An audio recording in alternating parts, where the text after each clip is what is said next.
श्री राम पर कालांतर में कई रामायण लिखी गई है, जिसमें वाल्मीकि रामायण, रामचरितमानस, कंबन रामायण, हनुमद रामायण, आनंद रामायण, मूल रामायण, एक श्लोकी रामायण सहित और भी कई रामायण प्रचलित हैं। पेश है प्रभु श्री राम संपूर्ण कहानी संक्षिप्त रूप में।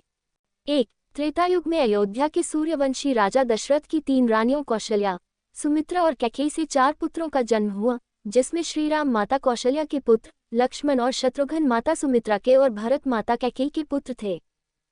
2. चारों पुत्रों की शिक्षा पूर्ण होने पर महर्षि विश्वामित्र राजा दशरथ के महल आकर राम और लक्ष्मण को अपने यज्ञ की असुरों से रक्षा करने के लिए जंगल के आश्रम में ले जाते हैं। विश्वामित्र के आश्रम में श्रीराम ताड़का का वध करके आश्रम की रक्षा करते हैं। 3. ताड़का वध के बाद महर्षि विश्वामित्र श्रीराम और लक्ष्मण के साथ जनकपुरी की ओर रवाना होते हैं।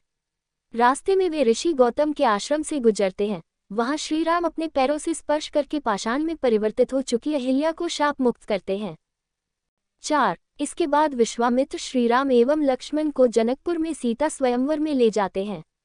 वहां भगवान श्रीराम शिवजी का पिनाक धनुष तोड़ देते हैं। 5. इसके बाद दशरथ जी के चारों पुत्रों का विवाह राजा जनक व उनके छोटे भाई कुशध्वज की पुत्रियों से होता है। श्रीराम का विवाह सीता से, लक्ष्मण जी का विवाह उर्मिला से, मांडवी का विवाह भरत से और शत्रुघ्न का विवाह श्रुतकीर्ति से होता है। 6. देवासुर संग्राम में दशरथ का रानी कैकेयी ने साथ दिया था। दशरथ 2 वरदान मांगने का वचन देते हैं। श्री राम के राज्याभिषेक की तैयारी के दौरान मंत्रा के उकसाने पर रानी कैकेयी श्री राम को 14 वर्ष का वनवास और अपने पुत्र भरत को अयोध्या का राजा बनाने का वरदान मांगती है। 7. प्रभु श्री राम अपने पिता दशरथ के वचन को निभाने के लिए अपनी पत्नी सीता और भाई लक्ष्मण के साथ सन्यासियों का वेश धारण करके नियमों के तहत 14 वर्ष के लिए जंगल में चले जाते हैं। 8. प्रभु श्री राम, लक्ष्मण और माता सीता को निषादराज केवट नाव से गंगा पार कराते हैं। श्री राम पारितोषिक देना चाहते हैं तो केवट कहता है कि जिस तरह मैंने तुम्हें गंगा पार कराया, उसी तरह आप भी मुझे और मेरे परिवार को इस भवसागर से पार करा देना। 9. दंतकवन में रावण की बहन शूर्पणखा सुंदर अप्सरा नयनतारा का रूप धरकर कुटिया के बाहर बैठे श्रीराम से विवाह करने का कहती है। श्रीराम के इनकार करने पर वह लक्ष्मण से जिद करती है। फिर वह माता सीता को मारने दौड़ती है।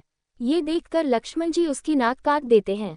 10. अपनी कटी हुई नाक को लेकर शूर्पणखा अपने भाई और दंडक वन के असुर राजा खर और दूषण के पास पहुंचती है। बाद में श्रीराम का खर और दूषण से युद्ध होता है, जिसमें दोनों का श्रीराम वध कर देते हैं। 11. खर दूषण के वध का समाचार लेकर शूर्पणखा अपने भाई लंकापति रावण के पास पहुंचकर उन्हें भड़काती है और सीता की सुंदरता की तारीफ करती है। इसी के साथ वह कहती है कि आप वनवासी राम की सुंदर पत्नी का हरण करके ले आइए। 12. इसके बाद रावण अपने मामा मारीच को हिरण बनाकर अपहरण की योजना बनाता है। सीता उस सुंदर स्वर्ण हिरण को देकर उसे लाने के लिए श्रीराम से जिद करती हैं। राम जी उस हिरण को लाने के लिए वन में चले जाते हैं। जब हिरण का भेद खुल जाता है तो राम उसका वध कर देते हैं। 13. बहुत देर तक श्रीराम नहीं लौटते हैं तो सीता किसी अनहोनी की आशंका से लक्ष्मण को वन में श्रीराम की सहायता करने के लिए भेजती है। लक्ष्मण जी एक लक्ष्मण रेखा खींचकर वन में श्रीराम को ढूंढने चले जाते हैं। 14. लक्ष्मण जी के जाने के बाद रावण सन्यासी का वेश धारण करके सीता से भिक्षा मांगता है और कहता है कि इस रेखा के पार आकर ही भिक्षा दे तभी ग्रहण करूंगा। माता सीता ये गलती कर देती है और तब रावण अपने असली रूप में आकर अपहरण करके सीता को विमान में बैठाकर ले जाता है। 15. रावण जब विमान से माता सीता का अपहरण करके ले जा रहा होता है तब रास्ते में गिद्धराज जटायु उसे रोकने का प्रयास करते हैं और इसी प्रयास में रावण जटायु का वध कर देता है। 16. जटायु का अंतिम संस्कार करने के बाद श्रीराम और लक्ष्मण सीता की खोज में निकल पड़ते हैं। खोजते हुए वे शबरी के आश्रम पहुंच जाते हैं। इसके बाद उनका हनुमान जी और सुग्रीव जी से मिलन होता है। सुग्रीव अपनी व्यथा श्रीराम को सुनाता है। 17. सुग्रीव की व्यथा सुनकर रामजी बाली वध के लिए तैयार हो जाते हैं और सुग्रीव और बाली के युद्ध के दौरान रामजी बाली का वध करके सुग्रीव को किष्किंधा का राजा बना देते हैं।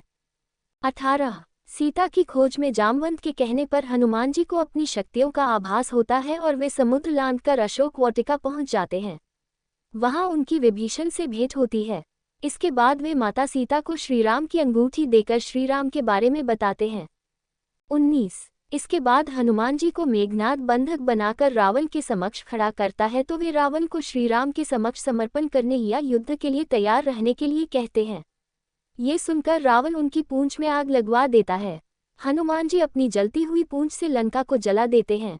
20 लंका दहन के बाद हनुमान जी विभीषण की मुलाकात श्री राम से कराते हैं और तब नल और नील की योजना से समुद्र पर सेतु का निर्माण किया जाने लगता है। 21 अंत में श्री राम बाली पुत्र अंगद को रावण की सभा में भेजकर समर्पण करने और शांति का अंतिम प्रस्ताव का संदेश देते हैं। रावण नहीं मानता है तो अंगद अपनी शक्ति का प्रदर्शन करके चेतावनी देकर लौट आता है। 22 इसके बाद राम और रावण का युद्ध होता है। तीसरे दिन के युद्ध में श्री राम का कुंभकर्ण से युद्ध होता है और तब कुंभकर्ण मारा जाता है। कुंभकर्ण और रावण के पुत्रों के मारे जाने के बाद लक्ष्मण मेघनाद का युद्ध होता है। तब मेघनाद राम लक्ष्मण को नागपाश में बांध देता है। फिर गरुड़ जी की सहायता से राम लक्ष्मण को नागपाश से मुक्त कराया जाता है। 23 इसके बाद मेघनाद के प्रहार से लक्ष्मण जी मूर्छित हो जाते हैं। तब हनुमान जी वैद्यराज सुषेण के कहने पर संजीवनी जड़ी बूटी का पहाड़ ले आते हैं। संजीवनी बूटी से लक्ष्मण जी को जब होश आ जाता है तब फिर से उनका मेघनाद के साथ युद्ध होता है और अंत में वे मेघनाद का वध कर देते हैं। 24 इसके बाद राम और रावण का भयंकर युद्ध होता है। विभीषण के बताने पर श्री राम नाभि में तीर छोड़ते हैं और तब रावण का वध करने के बाद प्रभु श्री राम अपनी पत्नी सीता और भाई लक्ष्मण के साथ पुष्पक विमान में बैठकर अयोध्या लौट आते हैं। 25 अयोध्या में प्रभु श्री राम, लक्ष्मण और माता सीता का भव्य स्वागत होता है और बाद में उनका राज्याभिषेक होता है। राज्याभिषेक में हनुमान जी, सुग्रीव, जामवंत, अंगद सहित वानर सेना के कई लोग शामिल होते हैं। इति राम कथा संपूर्ण।